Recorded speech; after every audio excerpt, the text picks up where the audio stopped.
Plus may have an edge here, but the iPhone's True Tone display and 120Hz touch sensing rate may be more noticeable advantages for the average user. We'll still give the edge to Samsung here for the higher screen-to-body ratio, pixel density, and better color accuracy.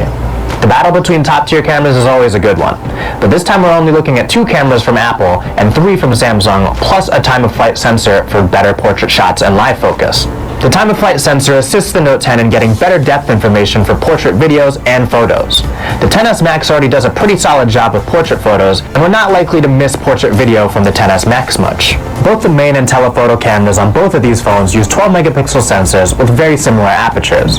Samsung does add variable aperture though, which we've seen on the S10 Plus give a bit of an edge over the XS in low light, so we expect very similar results on the Note 10 Plus. Speaking of the front-facing cameras, we have 7 megapixels on the XS Max and 10 megapixels on the Note 10 Plus.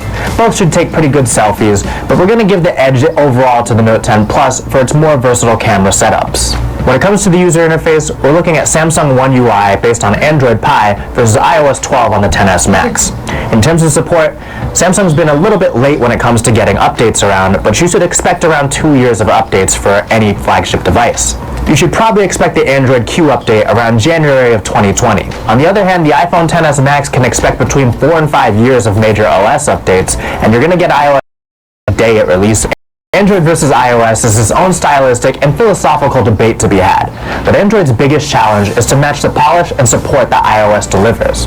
For this round, we're going to go with the iPhone XS Max.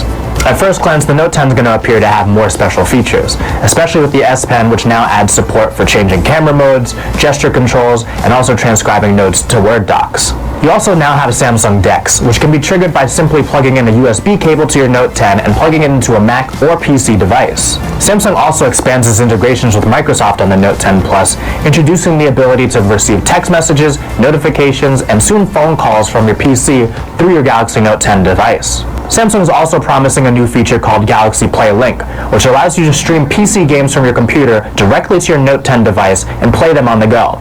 This will likely be a better feature for the model, since it's going to depend solely on your connection and device capabilities. The more expensive 5G Note 10 Plus is an option, but it isn't really an option for anybody who doesn't actually have 5G coverage, which is most people in the USA, which is a good reason why Apple hasn't made a 5G iPhone yet. Plus, the seamlessness of handoff between iPhones and Macs is pretty hard to beat, especially when all of these text notifications and phone calls are already supported currently. And at the end of the day, taking hand